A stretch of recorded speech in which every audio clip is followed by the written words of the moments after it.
won't be no good to you or nobody else. No, because I feel too So much. you have to, so you have to use what we call constructive selfishness. I want everybody in my family to be a millionaire. They don't see what I see, so I go out and get enough money so I can make us all millionaires. Yeah. I can't wait on them to see what I see. I have to make the moves. I have to, put stuff where it need to be in order for the rest of the clans to see what I see. And then we move. We didn't seize all assets. Everybody that was oppressing us, assets has been seized. Yeah. Right. But a lot of people are not familiar with the Indigenous Rights Act, so I have to rerun the Indigenous Rights Act script so that they can see it was all given back to us. We just have to use a certain process to get it. I feel like I'm the only one in my family that knows that. Yo, I got Jamaican family. My dad's Jamaican, my mom's Guyanese. And they don't know that. And I've been telling them, and they know a bit, but it's the colonization is like fucking up the family. Like when you say there's certain energies, the enel energy, I seen that shit growing up as a kid in my house, right? I know what some of my uncles did to my aunties, and I know that shit. Nobody talks about it, but it burns them. But I'm like, I know everybody's life, not because I listened to gossip, it's because I had to hear it. And I kept it dear, and I know what everybody's gone through in my family. And I think I was always the black sheep, but I take it with pride. And now I take it where it's like, you have a mission, and whatever you got to do that mission, I want to, I want to do something great. And now I'm feeling the urge, like even with what you say, Rod, if you need a brother, I'm in Canada, you got a brother here. Like if you ever you one of the real ones out here. I feel your energy. I haven't tapped into I don't know, but when I watch you, you a brother. And there's certain people that we respect you. You protected wherever there's family barbecue, we always gonna look for you. And we always want to have your back because you have our back 100%. When you speak to us, you yo, bro, you put me in tears some days because it's so real, but it's life-changing for us. And when you say you going away, you could just come on here and smile and you change the shit. And I want to say how grateful I am for you, for everybody out here that's just trying to do, young elder, everybody's fighting. But you, what you did, and ain't nobody has a story like you. So we feed off your energy. You know what I mean? You one uplifting, loving motherfucker, and we love you. Straight up. I can't even say that. I'll say you all day right now. We love you. You're our big brother. You're our uncle. You're like a dad. You a real one. And they don't come across. But I'm going to tell you, I knew you were certified when you said your birthday was November 10th. And I was I'm not going to be conceited. Scorpios, we different. I feel every sign. We are we just different. I'm not bragging. You asked, I forgot the other Rod's name. He even said, when you born on the 10, it's something different. Especially when you Scorpio and you born on the 10, the stars are aligned in a different way. And I'm not saying it's this, but you understand. I understand that's a gift. So it's precious. Yeah. Well, 1110 is initiated 10 toes down by orders of Big Mama. So I mean, I gotta be who I am in order for us to get free. Yep. So I'm not with the slave gang. No, I've never been. I've never been. My people, what people suffer through, I don't care where you come from, but there's a right and wrong. And when you have the ability to do things, you want to help people, right? I'm always down for my people. So, it don't matter who it is, but there's a right, there's a wrong. And just knowing, to me, it was we always got the story that we came from Africa. That's the story we get, right? Even in their schools. But when you dig deeper, you're no. And I love Africa. Don't get me wrong. I love this world. But I live in Canada, and there's something that talks to me. From when I was a kid, and I went on a little trip, and we went to I think it was called the Six Nation Reserves, and we went to see Alexander Graham Bell's house. And they were doing a demonstration, and they picked me. I just wanted to be picked. But I remember they picked me, and I was a bunch around. I was the only black person there. And I felt good. I was like, finally, they're going to pick me. And she was talking about marriage and getting married. I'll never forget that day, but something never left me. Something said, there's something here. You on this something. Even when I went to Alexander Graham Bell's house, I was like, I know that motherfucker didn't make that phone. I was feeling that as a kid, but I couldn't say it because I was always that kid. Like, I just speak my mind. Nobody liked me. I don't care. So but he used to have what's called a lab assistant. And he was a little melanated guy. I can't remember his name, but Louis that's who. Is it Louis? No, Okay, he might have been his. He might have been one of his apprentice or one of his lab hands too. But back then they was giving the credit to the pale face for what our people was doing. Like everybody believed that Albert Einstein's theories of nuclear fission was a cause of the atomic bomb. Yeah. They couldn't convert it from a mathematical formula into a bomb until they called in a guy named Lloyd Quartermain and his melanated team. Right? We don't know nothing about him. No. Who the hell is Lloyd Quartermain? Lloyd Quartermain is the one who seen a mathematical formula and had the guide mind to know how to translate it into a working mechanical structure. Yeah. AKA the atomic bomb. Yeah. So somebody in the comments said it was Louis Latimer was the one with him. But I know he did a lot of work on light bulbs back in that same time frame. The cotton filament. Yeah. Like there's one thing that and it's not to shit on nobody. It's just I realize like we just different here. There's a certain vibe, there's a certain way we talk, there's a certain way we move. It's like the first thing I saw when I saw you, you look like my sister's ex. His name is David Haley. And his father's from Memphis, but he looks like his father. And he, like, when I looked at him, I was like, Dave, you got to check this guy, Rod Hayes, out, man. He might be your family or something. But it's the mannerisms. It was the way, even when you, like, you always do this with your lip. And I'm like, David, he does certain things. The way he smokes, that might be your cousin or something. But, yo, I haven't seen. Excuse me. Yeah, no worries. Do you need some? Sure.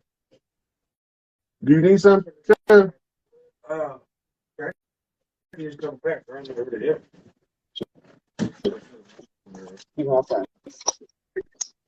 Here. You good? Excuse me, I had another brother need something. Hey man, I got more than one question, so you know, oh man, this needs a lot, Rod. Like, yeah, it's good for the people to see too, because it needs a lot, man. Yeah, because the impact is important. Right, like, and it make it known that I'm not just blowing hot air. I'm really talking about something. Yo, I went to school. I researched my stuff outside of what you researched. I researched my shit even when you talking. I'm still doing my research, but I'm like, he know what he's talking about. But I'm not gonna lie. Most of the people, my friends, not everybody's into this stuff because it's a lot. So I put it on my wife sometimes, and a one point might take me an hour and a half to explain because it's so depth.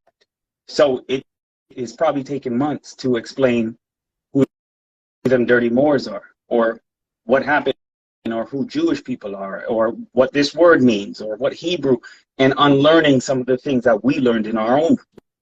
Well, just for the record, yep. Arabic and Islam don't got nothing to do with us. Nope. Greek and Christianity don't got nothing to do with us. Nope, that was never made for us. And Hebrew and Judaism don't got nothing to do with us. We was here before they brought all that garbage over here and dumped it on our land. I threw this away. It's called a Holy Bible. My grandfather was a bishop in his church. He wrote my name in this, I think, damn near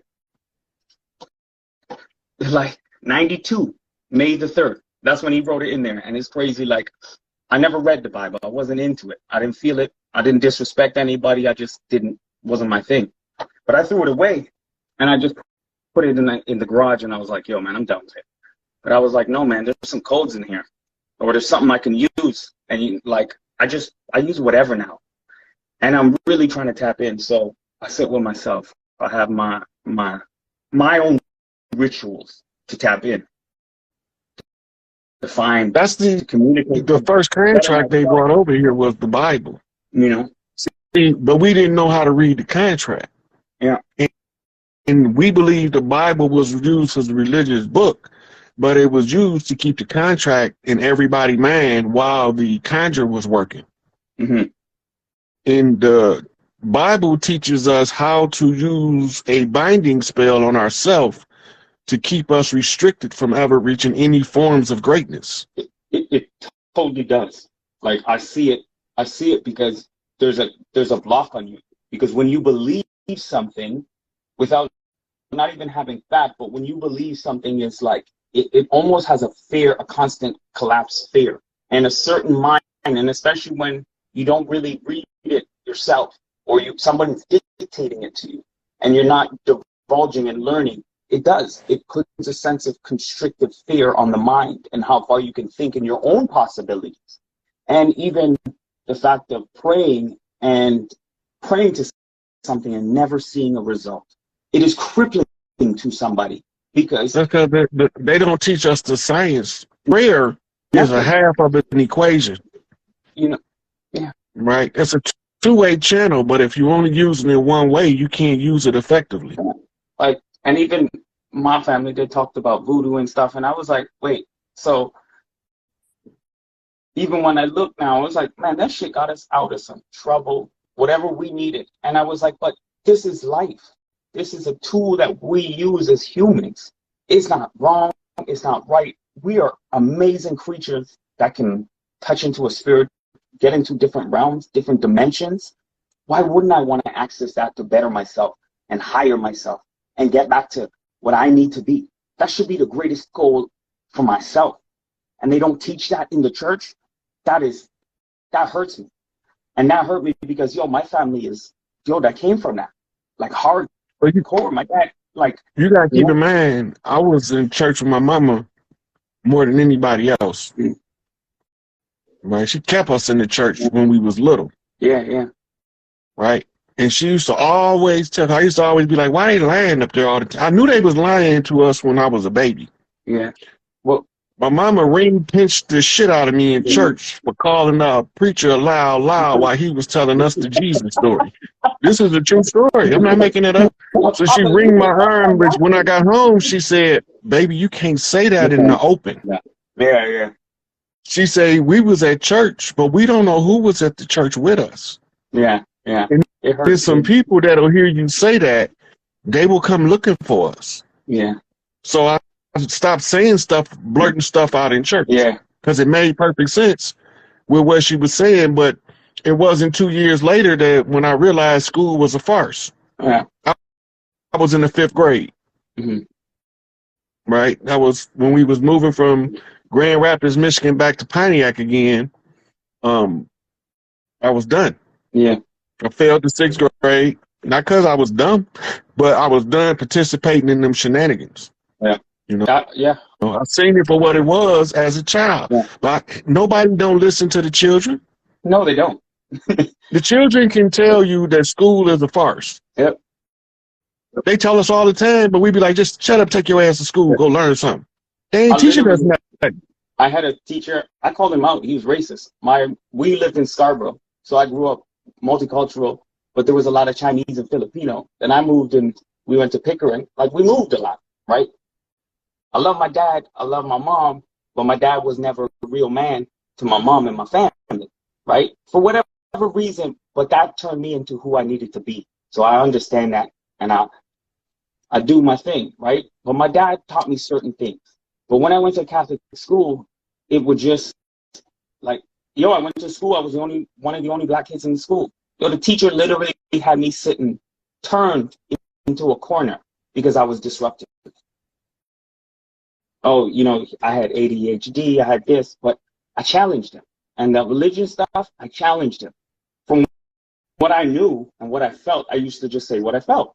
And the worst thing for social development that was one of the best things my mama ever told me. Yeah. Don't let nobody tell you who you are. Yeah. That changed my whole paradigm, because that made me to the point where they talking at me, but Yeah. they not talking to me. Mm. I Yep. don't understand that jargon that they spewing. That don't got nothing to do with me. Yeah. I didn't come on no slave ship. My ancestors wasn't no bond servants. Like We've been here. We've been on this land, and we gonna be on this land. And I was like, my spirit is too much of a fighter. I'm 5'8", and I was a small dude, but I knock people's out. That's a And I traditional didn't always Scorpio want to. trait. And I'm a cool dude. I'm always like, yo, man, go home. I'm chilling. I'm never aggressive at all. But when it comes to protecting myself, I'll protect myself and my people. And I'm going straight for your chin. I ain't talking. If I feel the vibe, yo, I gotta go. I move quick and I'm doing it. Yeah. But I never want to have to do that. But it's like, I know my spirit is protected. It's fight. There's something What's your deeper. name again, Money? Pardon me? What's your name again? My full name is Dean Paul Gideon Earl Henry. They just call you Dean? Dean. Yeah. Everybody calls me Dean. Yeah, Dean. That's who run the university. So it was good talking to you, Dean. I'm gonna take another caller in. I'm probably gonna take a couple more before I cut out it. I enjoyed the conversation. Oh man. I'll leave my number in the chat after, man, or in your inbox anytime, Roger. All right. All right. One love, everybody. One love. Peace, God. Peace, God.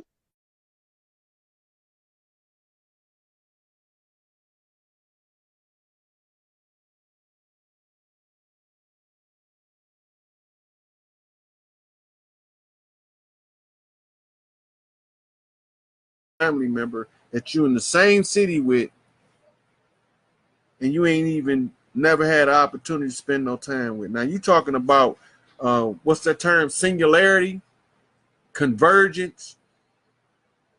That's real time convergence into the singularity right there. That's real time convergence. That's some heavy shit. Hey, LOL Adams. So the sisterhood is important. The art, it's gonna look so different than regular school, but it's gonna look so much like a tribal village in a modern era setting.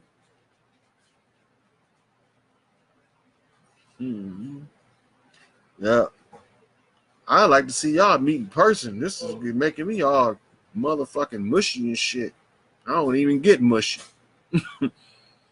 Yeah. Y'all keep me posted on y'all interaction, Mizell, King Eddie.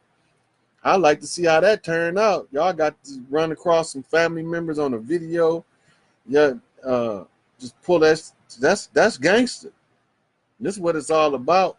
You gotta remember, in the history of America, we wasn't allowed to form coherent, competent, structured families.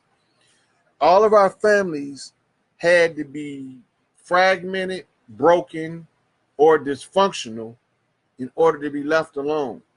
Now, in the same book where it talk about the crucifixion is about us, the ones they call the black folks, the niggas.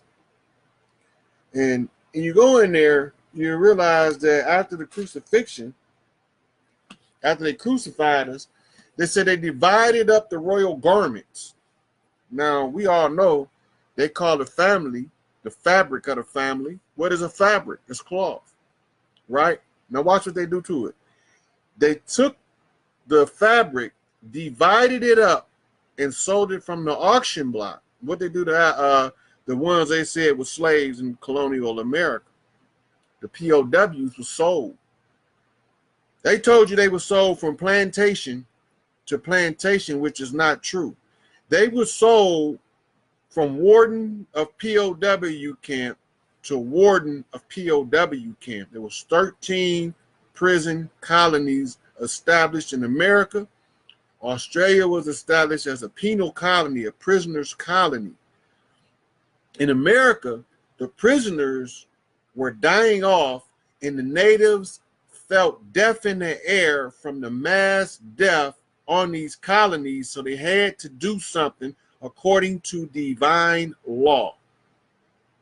They couldn't allow all them people to just die of starvation and exposure without doing anything to remedy the misery being expressed on their territory, right? So they had what they called treaty meetings. But when they show you in your history books, they show you Native Americans bringing furs and food and stuff to the colonists. And they tell you about Thanksgiving. And we always thought Thanksgiving was about the raping and the pillaging of the native. Let me tell y'all the real thing about Thanksgiving. Thanksgiving was this. Under the Continental Congress consisted of what they call the several states. The several states at the time were the 12 colonies. And the 12 colonies came together to form one. That's number 13. So now you see how your 12 tribes of Israel, and Israel itself being the 13th tribe. So this is how you get your 13 colonies. It was 12 colonies at first. They tell us it was 13, but it was really 12 because one of the colonies encompassed all of the colonies. But really what it was, if you want to know how it really was set up, remember, no such thing as a prison before the founding of the United States of America. Prison did not exist. What do you do with your criminal element? Exile. Well, when Pietro del Negro, Peter the Black, navigated Cristobal Colombo, or Christopher Columbus, into the islands, they found a way to get rid of their undesirable elements. See, the undesirable elements took on several factors. One, they was a descendant of Orisha, of the children of the moon. That means they had red hair and freckles. And they had a glowing yellow opaque skin that almost looked white. Today you would call them a Scotsman, or you would call them an Irishman. They had to get rid of them because Irish is Orisha. And the Scots come from Scotta. If you trace Scotta back, you find her in Egypt as a princess. If you trace Orisha back, you're back in sub-Saharan Africa. So now you know why Ireland and Scotland is called Europe's redhead stepchild. And you'll know why they sent St. Patrick's in there to kill off all the priests that they called snakes. How can I prove that? Well, it's simple. There is no fossil record of a snake on the island of Ireland or Scotland. Period. No fossil remain of a reptile, snake. Didn't exist. What the fuck was what was St. Patrick doing then? Record of snakes in Ireland that's not a serpent on the ground, and it was called the Brotherhood of the Wise Ones, or the Brotherhoods of the Wise Serpent. And it was a priest class where the women wore a snake band around their biceps here, and the men wore a cobra around his head here, which is actually what Tupac's headband means. I'm gonna do a post to show you what my do-rag and Tupac headband is Egyptian in origin and native in origin. This is precedes European settlement. So people always wondering, why you always wearing that do-rag? And I be telling them it's holy guard. It's like a kufi to a Muslim. It's like a turban to a Hindu. It's holy guard for African or native. The same as the way Tupac wore his bandana, right? There's supposed to be a serpent band with a cobra. And I'm going to show it to y'all in the post sometime today. I'm going to pull it up. I've been intending to do it for a while. But it represents that he was the prince, not the king. He was a prince. His rank was a prince or a provincial chieftain or king. He had a king of a province, but in the overall land, he was a prince of a high rank. And you know him in the history books as King Tut, right? So earlier, my sister asked me what I meant by that being Tupac in the Revelations. And this is going into that. So Tupac was a master of a very high degree. And Tupac went on a 22-month grievance vexation campaign. You know what I mean by that? If you listen to his music, he's telling a lot of what we experience in the hood. And some people say it's low vibrational and all that. And no. The way that it works, if there is no grievance vexed at the close of the age, everything stays the same. But the grievance has to be vexed by masters.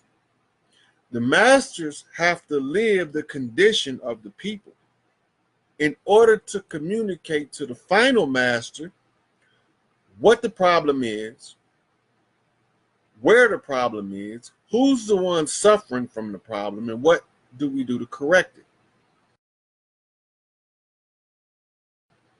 And so you see the prison interview, Tupac was like, I have to say this.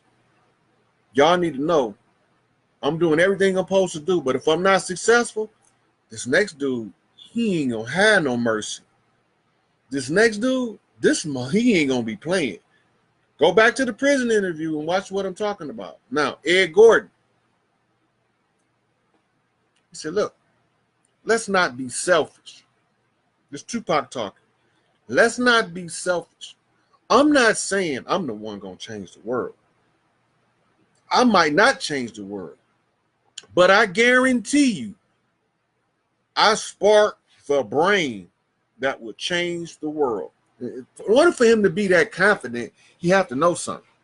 You can't be that confident in sparking a brain, especially with this many idiots, buffoons, and clowns running around masquerading as conscious Negroes, and they idiots. So why was he so confident? Well, you have to go back to your African conjure. I'm not going to tell the story now, I'm going to tell it another time. But in the African conjure, before the final one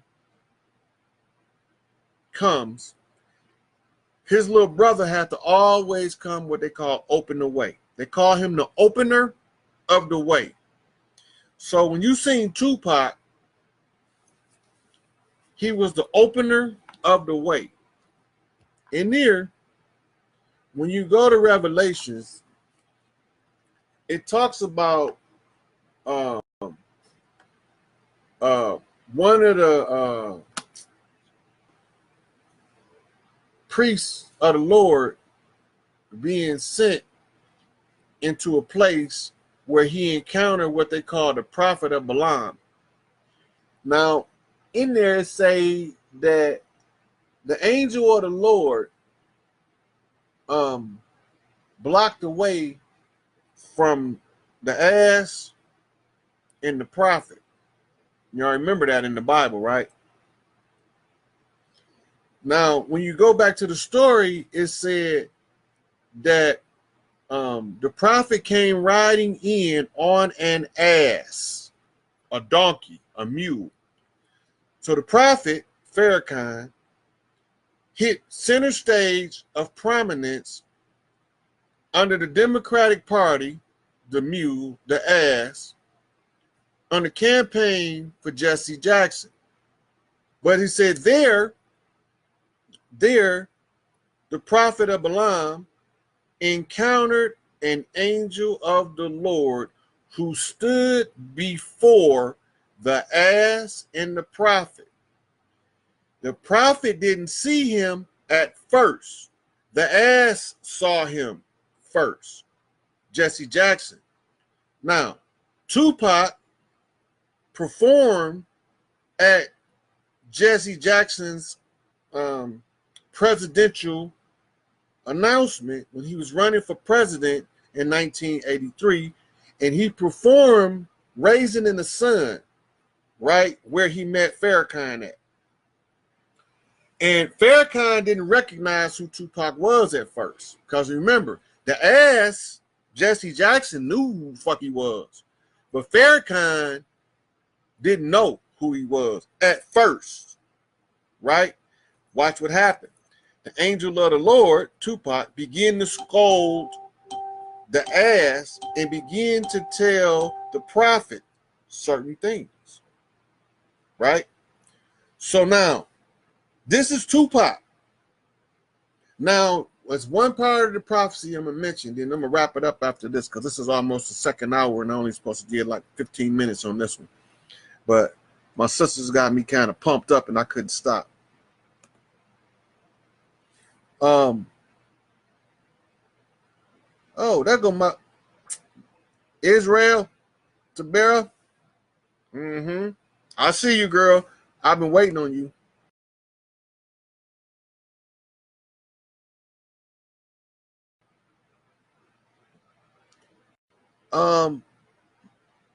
Most of y'all don't know.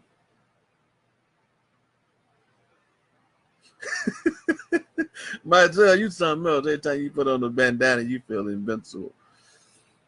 Malcolm X self-sacrificed to save Elijah Muhammad in order to make this whole process work, because Wallace didn't want to do his part. Wharf-Dean Muhammad, son of the messenger, is the reason why Malcolm did, not Farrakhan, not Elijah, not John Muhammad, not Clarence 13X.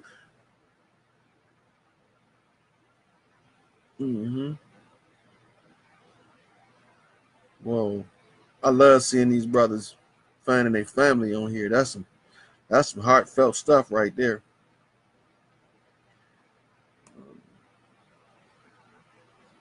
Whoa.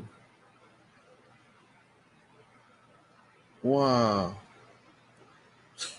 I believe you my Uncle Eddie's son. Get the hell out of here. Okay, so I'm not gonna give y'all too much more on Tupac. Last thing I'm gonna tell y'all about Tupac before I cut out of here is this. It was made to appear as if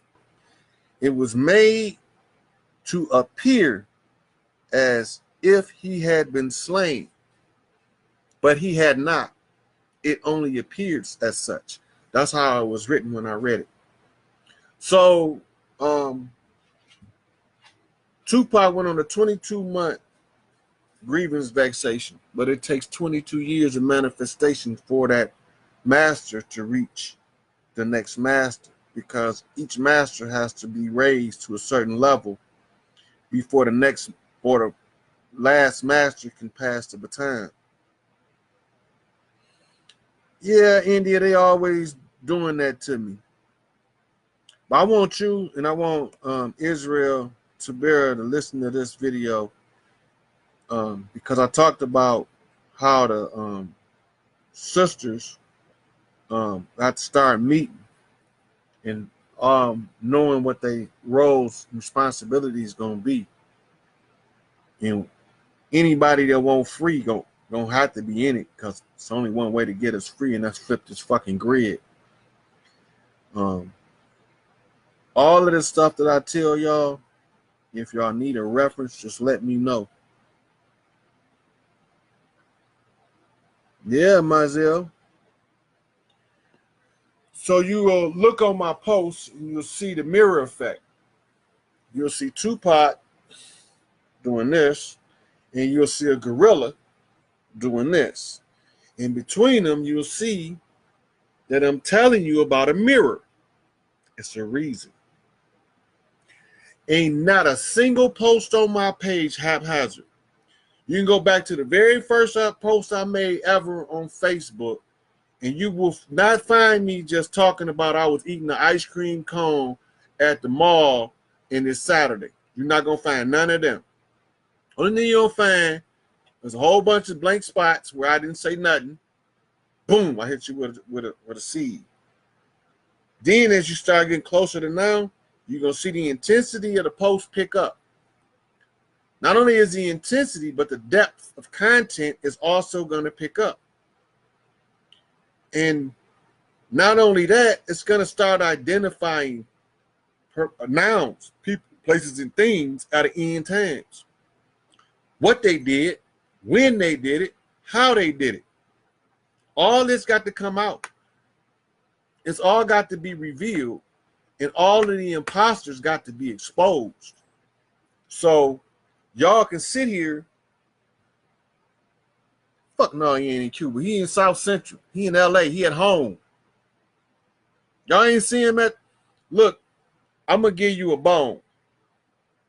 Tupac was at Coachella when they did the video of the hologram. He was physically human, flesh and blood present and watched it from backstage. One. Second bone. All Eyes on Me premiere. He was with Shock G the whole fucking night. Go look it up and find him.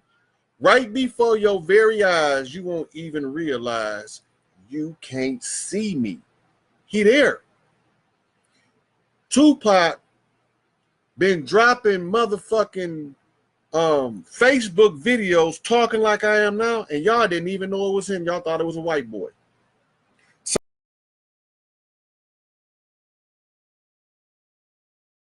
win without H.P. Blavatsky. We couldn't win without Aleister Crowley or Franz Bardone or Manly P. Hall or Charles Tazez Russell and Joseph B. Rutherford, Mary Baker Eddy. We couldn't win without them. Because they gave exhaustive analysis to the doctrine of the church and the secret societies in order for us to have a comprehensive record of what these motherfuckers was doing to us behind the scenes. Right? So Madame Blavatsky bring the keys to the Seven Sisters to the Blue Lodge that she went into the enemy's lodge and got out because she was told by some of Enki's children called high cellists that they needed her to get in and get this information and put it in the public domain. But the only thing is, Madame Blavatsky wasn't pale-skinned Russian. She was chocolate. That's right. She's a mulatto, and she loved to have interactions with dark-skinned Nubian men. And she loved to get that big Mandingo dropped on her, man. I'm telling you. Hey, man, quit talking about my girl, Madame Blavatsky. Hey, right? Look, she fell in love. She fell in love with, see how they got the information. It was a being that incarnated that was named Azabuk El. He reincarnated as El Moroi. El Moroi hooked up with Madame Blavatsky. Madame Blavatsky got the hots for him. He started knocking her down, and then he started teaching her some of the ancient mystic art of science. And then Saint Bernard or Saint Germain them was in with it. With the it's just a picture of them online of all four of them on the picture with El Moroi standing in the background. He was one of the ascended masters that came with the from the mystic order of Melchizedek, and he's one of the considered as they talking about the three wise men, right? But he supposedly taught Velasquez that the thrill society or whatever they call themselves. That doctrine is really ancient Kemetic science and really Tahuti doctrine. It's really Hermetic principles and Tahuti doctrine. Yeah.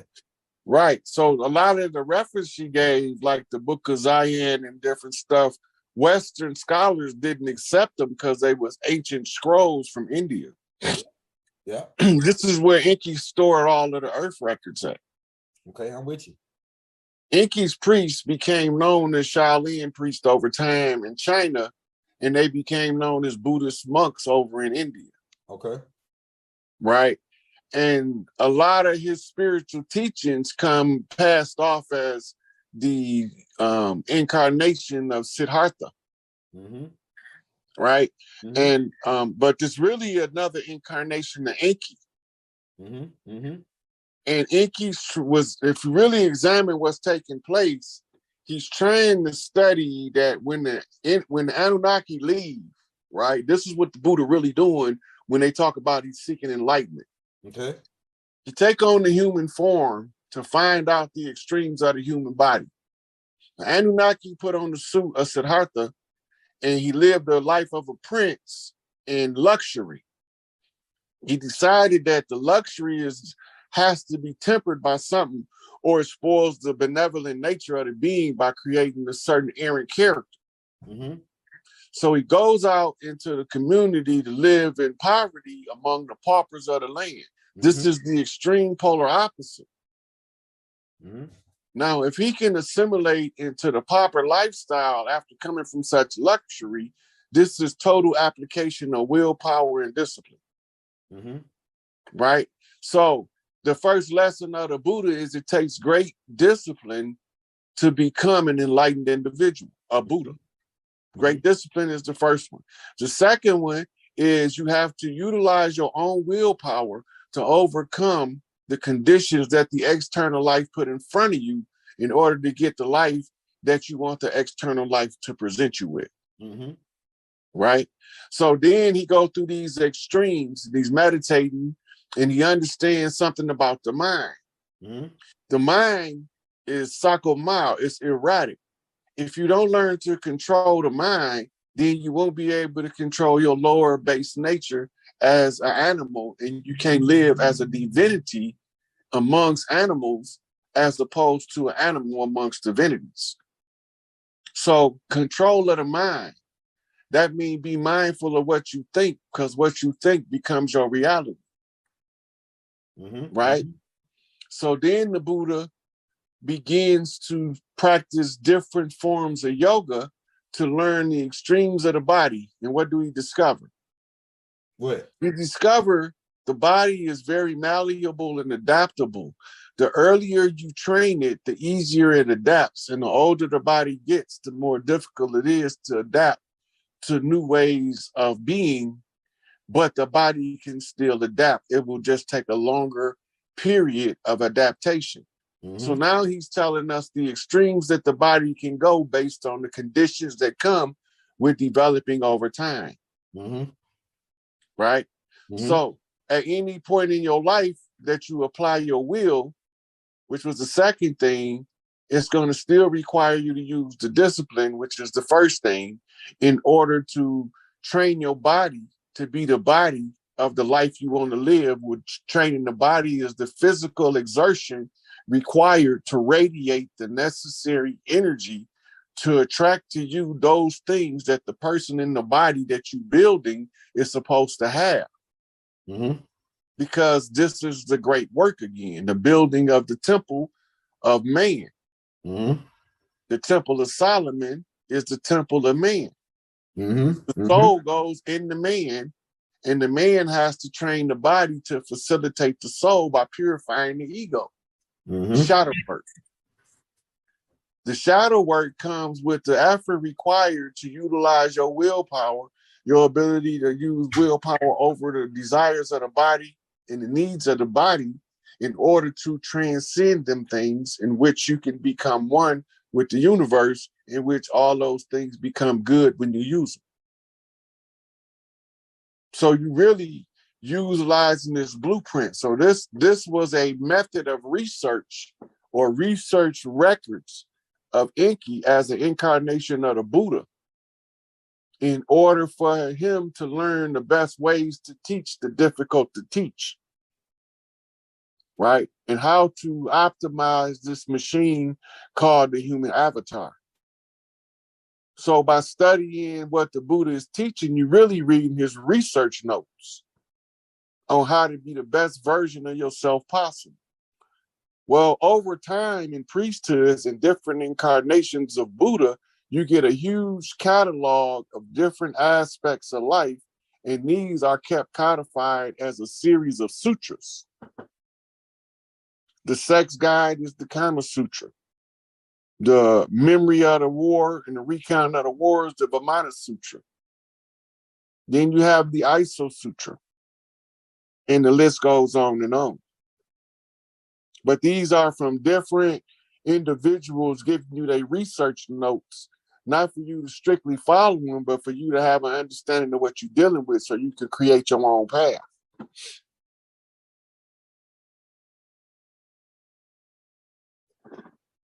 Hey, So a a good series of books that ties into this, right? Okay, go ahead. Ascended Masters of the Far East. When you understand how to read the nature of the character of the individual, forensic profiling, that's how you can follow them all the way to their front door. See that box collection? The first picture in the second row? Right here. This one right here. Oh, hold on. Damn, my bad. Damn, shit. All right, right here. This first picture in the second row, right here. Not the man with the beard, but the books. Yeah. He's supposed to be Serapis. One of them supposed to be Serapis babe. We taught him in ancient Kemet. He was one of they Listen, it was 1 a.m. when I got out that video that you just watched. What? Listen, and I put my phone down and picked it back up because a text came in and it say 10 something. Did you hear what time I said it was when I started that video? Yeah. You said it was like quick at 11 some o'clock. Yeah. Oh shit. I heard this photo like I seen Deja vu. No, it's like the time it's they call it a glitch. See, when that happened, that means that either you got it's something like it was a solar flare or something that happened right then when you probably got that glitch. It was something that happened that caused it. And it could be the time frame you were in too, like the time zone. They say time, but it's like, man, it seemed like you got caught in a glitch to where like you like because we all set, we all as a people, we all set on a rhythm, a certain frequency, a rhythm. That's what make us can dance on the beat. We on that frequency, but they can come in and they can adjust you.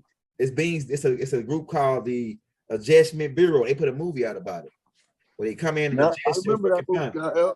Huh? I remember that movie. Yeah, the Adjustment Bureau.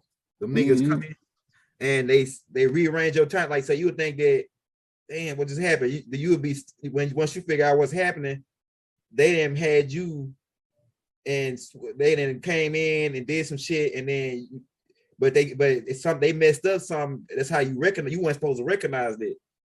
If these guys that was probably, if somebody did that, they probably wasn't that good, or they didn't know how high power the alchemist you was, that you was gonna realize that the time frame got changed. Elder, look, man, I'm telling you, this real talk, Elder.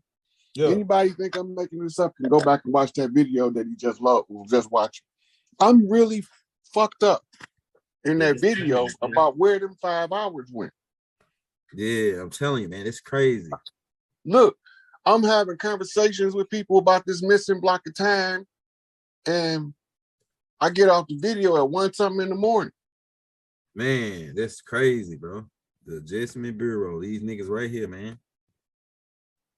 They got these dudes right here. These dudes are extraterrestrials. They work for the man. They the same group inside of the Man in Black. They work for first like the same group. Let me say right here.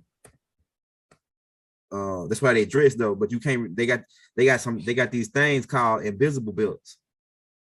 Where they can put these belts on, and they can it'll speed up their vibrational wave to where it bend the light waves around them where you can't see them, and they'll be up in your house walking around but you probably can see them out of the corner of your eye because the technology, they ain't got it fully developed, but they got it to where you can't see them. They had an episode of the X-Files about that. Yeah, they got them right around the time of George W. Bush Sr. because we was on them.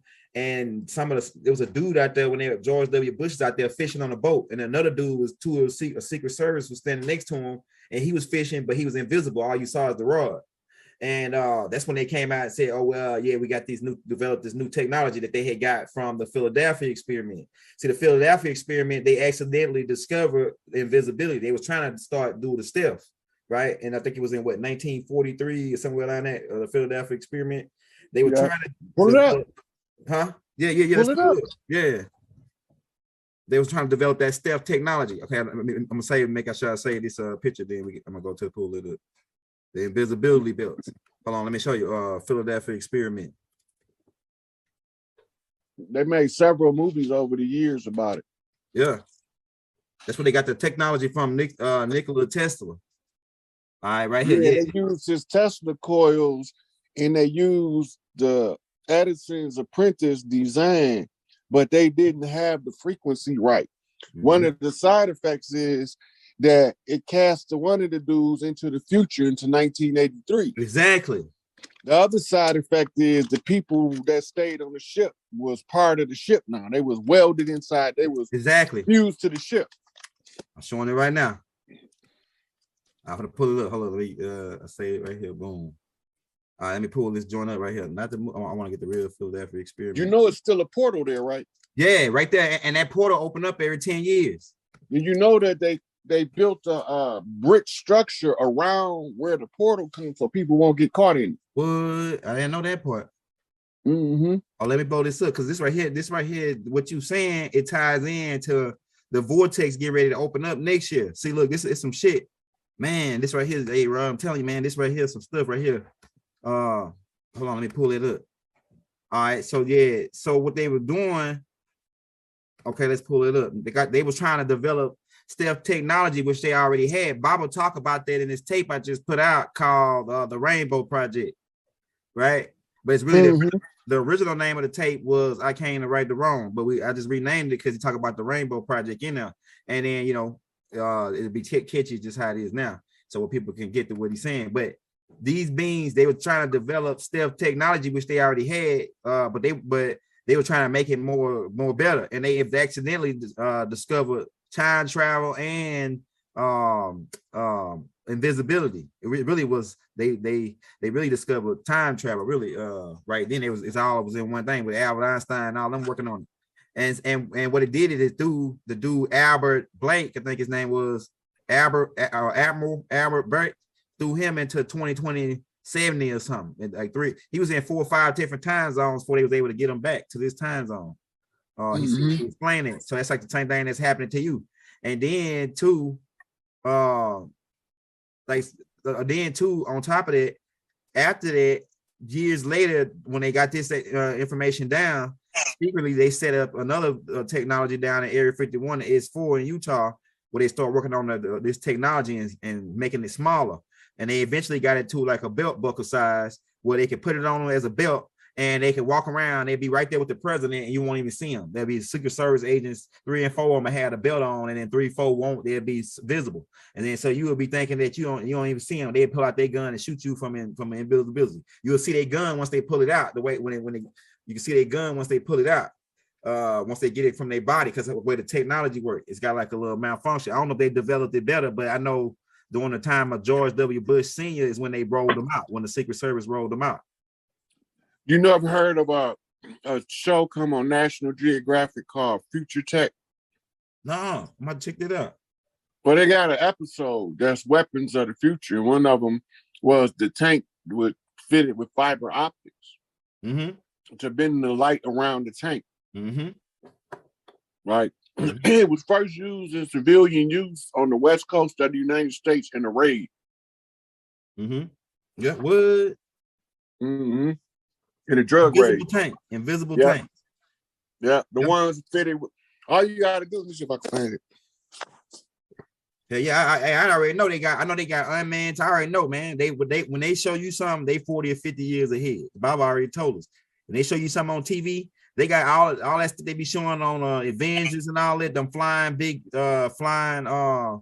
got flying aircraft carriers now. I'm telling you, man. I'm telling you, these people. It's called the T-Ghost. All right, let's pull it up. on YouTube. Right, You can get a video of it. I'm gonna get a video of it. The T ghost. Oh, there you go, right there. Oh yeah, I see it, bro, right here. And it's probably fitted with laser weapons. They got the laser weapon too, the direct energy weapon. They had that in 1953. That was the video you had actually clicked on. Oh, right here. Yeah, I'm gonna watch it right now. We got you. That one was radar. That's stealth technology. Okay, all right, yeah. The other one is hold on. Where it bends the light. That's like that's like a cloaking device. These extraterrestrials, the Anunnakis designed a machine because they understand electromagnetic frequency, and they designed a machine called a cloaking device where they attach to their ships, where they bend. I know what you're talking about. Where they bend the light frequency around the ship so it looks invisible. Matter of fact, I can show you what they're doing. I'm gonna show you. Hey, close my door. Close my door, bro. How's he getting up in here? What's it, bro? Hey, I'm gonna show you this video right here that break it down how it works. It's a video that I was gonna show when I was teaching on the part 2 on invisibility. It's a certain type of thing. Hold on, let me show you. I'm sending you a video. I send it to me. Send it to me. I'm gonna load it up. Yeah, here we go. That break it down. Oh look, let me do it right here. It's gonna be in my like folder. All right, right here.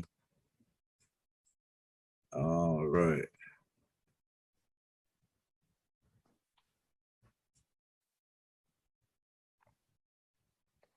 All right, I got it. I'm gonna load it up. Right here, this is a video that explains a little bit of how it works.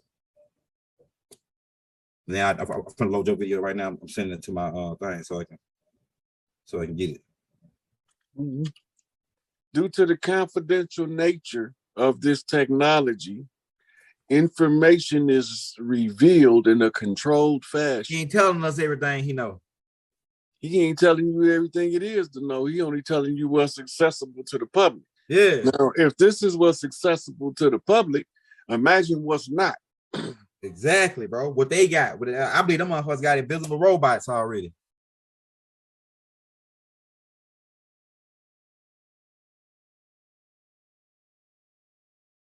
You have to. We already went over that. Yeah, you have to watch this all over, but we already went over that. The goal is you tapping into how you translate energy or communicate to your higher self. How do you translate what your God self is telling your mortal self? If you don't create your own codex, your grimoire for how you communicate, you won't have a clear set lines of communication to practice with. So you got to establish the type of communication you're going to have. Then we got to know how to perceive the answer when it comes, and then you can translate it into English for everybody else who you need to get the message to. But if you don't never learn how to communicate with your higher self, you won't even never find out what your psychic ability is. Yeah, man, these Africans, they main thing is to scam Americans. They think Americans slow, but you know what it is? They don't got nothing else better to do. That's they hustle. Now they got internet in Africa. Now they using the internet to scam Americans, man, and anybody other people around the country. And it ain't just Africans; it's Hindus and Africans that's fucking scamming people. Not all the Hindus are scamming. I'm not calling all of them as a race, specific group of them. Go ahead. If you think about it, they using inflation to strangle us out economically. Mm-hmm. Over there, their level of poverty is so much worse than ours in most of the country. Right. Go ahead. So they want out of that shit. Mm-hmm. Mm-hmm. I don't condone it, but I understand it. I feel their pain. Yeah. On some American from 10,000 miles away, they ain't gonna hurt. They don't give a damn. They gonna say they got all kind of hustles over there, and it might not even be an African, man. I just think it was an African because how the dude that sent me the message, but it could be somebody that don't like me. And I got a couple ideas. They got one of their goons to set that up so they can steal my money. It was I know. I think I got an idea of who this nigga is. There's always some shiesty shit somewhere. Man, That's part of the game, though. Yeah, it is. It is. It is. You know. So now you got your friends and your enemies getting rich on your name. Yeah, yeah. That means you a bad motherfucker. You productive. Oh yeah. Because they producing off you. Yeah, they saying, man, and ain't giving you no kickback. No, yeah, he gave me a kickback. He gave me if he got 10,000, say he got 5,000, he gave me 1%. He gave somebody $50. He said, man, I'm making so much money off you online. Cause he got my picture and he used my picture and my name. He said, I made so much money off you online. I just wanted to send you $50 to show you my appreciation. Oh said, man, that's some antagonism right there. Man, I said, oh yeah, these niggas must know me. It gotta be somebody that know me, man. They wanna fuck, they wanna get at me. So man, yeah, if you see that young elder with the S on the end that's using my picture and everything, that's a scam, bro. And it's even one that's doing similar to Raw that ain't his Cash App. So we got the right Cash App in the links right now. It's the capital SIK, capital APE. So it's another dude that he probably got an S at the end to scam off of Raw shit. I'm telling you, man, it's some niggas out here, bro. These niggas watch, they know Raw hot, they know we hot in the game, and they say, oh man, these niggas, we could get a kickback off of these guys. We could get an overflow. These guys' cups overflowing. We could get the shit that fall off the crumbs. The dogs can get the crumbs off the master table, man. That's the damn fucking game right there, bro. It's we Africans. Africans think we slow as hell, bro. I'm telling you. No, they don't. You know what they think? They think that we are the type that squander more than we should. Yeah. Okay. Go ahead. They look at us and how we neglect to pool our resources and block external forces from ruling over us. By doing that, they looking at us like, shit, if y'all gonna just give money away so